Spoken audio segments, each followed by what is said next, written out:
ఈ రోజే డౌన్లోడ్ చేయండి. మీ ఫేవరెట్ షోస్ చూడండి. భార్యాభర్తలను విడదీయటం సమంజసం కాదు కాబట్టి వీళ్లను దూరంగా ఉంచి మహామృత్యుంజయ హోమాలు జపతపాలు జరిపించండి. వాటి వల్ల ఇంట్లో శాంతి కలగొచ్చు.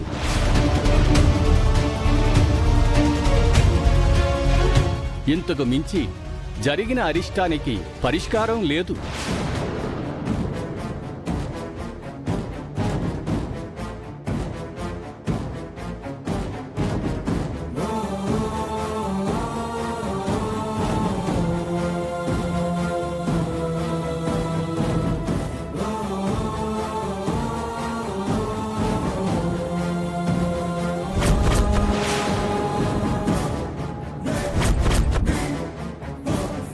ఇప్పుడు చెప్పండి, ఈ ఇంటికి జరిగిన అరిష్టానికి ఏ సమాధానం చెప్తారు?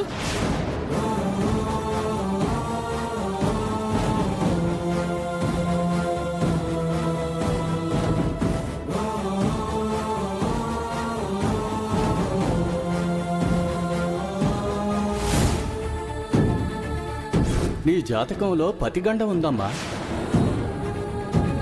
తన జాతకంలో ఉన్న దోషాల వల్లే వరుస ప్రమాదాలు సంభవిస్తున్నాయి. తన పాదదోషం వల్లే ఈ ఇంటికి అరిష్టాలు వాటిల్లుతున్నాయి. వాళ్లకి కార్యం జరగలేదు కాబట్టే తన భర్త ప్రాణాలతో ఉన్నాడు. వాళ్ల కలయిక జరిగితే ప్రాణ నష్టం తప్పదు.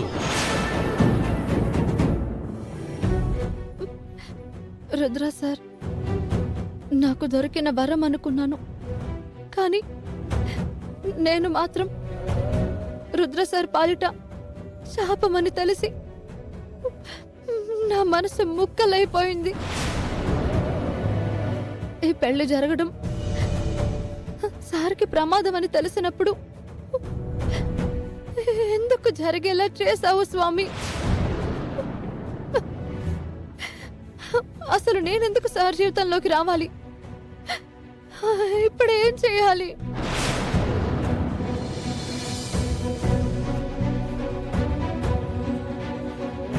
ఈ తాళి బంధాన్ని కాదనుకుని నేను వెళ్ళలేను. ఇక్కడే ఉండి సార్ పాలిట మృత్యువుని కాలేను. నాకేదైనా మార్గం చూపించు స్వామి.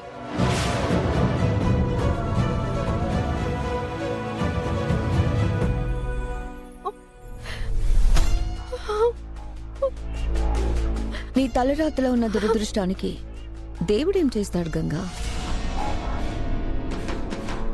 నువ్వు మోసం చేశావన్న కారణమో లేక నువ్వు మా స్థాయికి తగవనో తెలియదు, కానీ మొదటి నుంచి శకుంతల అత్తయ్య మీ పెళ్లిని వ్యతిరేకిస్తూనే ఉంది. దేవుడు తనతో అలా చెప్పించాడేమో.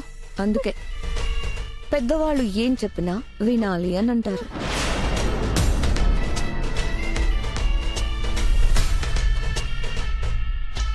ఈ ఇంటి నుంచి వెళ్ళిపోయిన నువ్వు ఈ బ్రతుకు నువ్వు బ్రతకకుండా రుద్రబాబు గారి చుట్టూ తిరిగా పుకార్లు పుట్టించావు. చివరికి తాళి కూడా కట్టించుకున్నావు. ఇప్పుడు ఆ తాళే బావగారి పాలిట యమపాసమని తెలిసి కుమ్మిలి కుమ్మిలి ఏడుస్తున్నావు. నిన్ను చూస్తే చాలా జాలిగా ఉంది గంగా. అయినా సరే, ఈ ఇంటి కోడలుగా బావగారి క్షేమం కోసం నేనిచ్చే సలహా ఏంటంటే ఇల్లు వదిలిపెట్టి వెళ్ళిపో.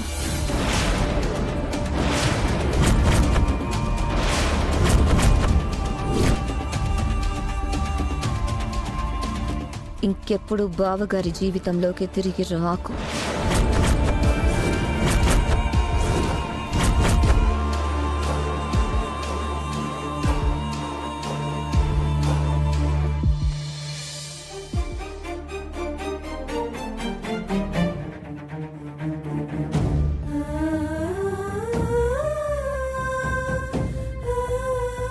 ఏంటి, పెళ్లి బంధం గురించి ఆలోచిస్తున్నావా?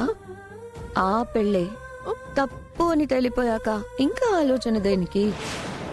ఓహో, రుద్రబాబు గారు ఇలాంటివన్నీ నమ్మొద్దు అని సర్ది చెప్పారని కాస్త ధైర్యంగా ఉందా? రుద్రబాబు గారు అలా అని అంటారు.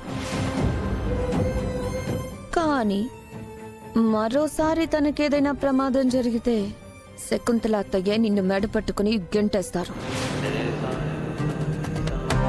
ఇన్ఫాక్ట్ బావగారికి కూడా మనసులో ఏదో ఒక మూల ఫియర్ ఉంటుంది. పైకి మాత్రం చూపించరు అంతే. ఇంట్లో ఉండి నిందలు పడే కంటే నీ దారు నువ్వు చూసుకొని బావగారి ప్రాణాలు కాపాడు. నువ్వు ఎక్కడున్నావనే ఉనికిని కూడా ఎవ్వరికీ తెలియనివ్వకు. అసలే భాను బావగారి మరణాన్నే ఈ కుటుంబం ఇంకా జీర్ణించుకోలేకపోతుంది. ఇక రుద్రబాబు గారు కూడా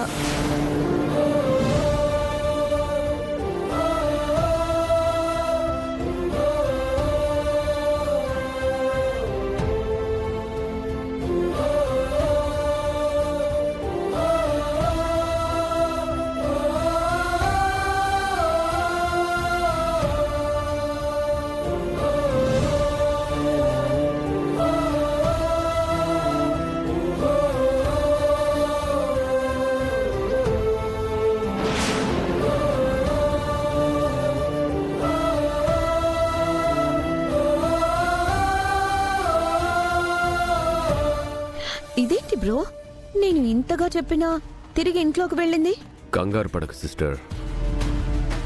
వెళ్ళిపోయే ముందు చిన్న సెంటిమెంటల్ టచ్ ఫీల్ అవ్వడానికి లోపలికి వెళ్ళుంటుంది. తను ఖచ్చితంగా ఇంట్లో నుంచి వెళ్ళిపోతుంది. ఈ ఎమోషనల్ ఫుల్స్ అంతే ఇష్క. భయపెడితేనో బెదిరిస్తేనో కాదు, ఇలాంటి సెంటిమెంట్స్తో కొడితేనే పడతారు. మనం ఎన్ని కుట్రలు చేసినా పడలేదు, కానీ ఆ స్వామీజీతో ఒక్క అబద్ధం చెప్పించేసరికి నమ్మి వెళ్ళిపోతుంది.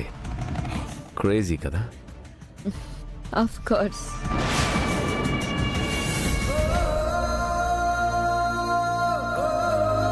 నేనుండగా గంగని ఎవ్వరూ ఏమి చేయలేరు. ఏ ప్రమాదమైనా సరే నన్ను దాటే తన దగ్గరికి రావాలి.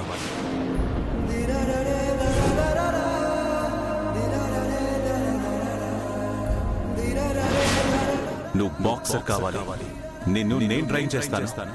నెంబర్ 1 బాక్సర్ని చేస్తాను.